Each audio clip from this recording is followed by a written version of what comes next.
Snežni pokrivač u Svrljigu dostigao je debljinu od oko 30 cm.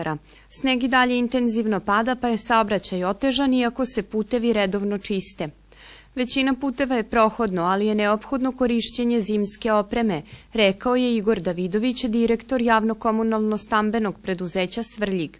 Na pojedinim putnim pravcima ima i smetova, pa tako oni ubrzo nakon čišćenja opet postaju neprohodni zbog nanosa. Takvu situaciju imamo na Dobriču kod Vlahova, dodao je Davidović. Autobus Niš Ekspresa koji saobraća do ovog sela danas je vozio putnike samo do Guševca, a skraćena je i linija Svrljig-Galibabinac do Lalinca, kažu sa autobuske stanice Niš Ekspres u Svrljigu. Autobusi do Plužine, Prekonoge, Grbavča i Burdima zbog stanja na putevima ne saobraćaju.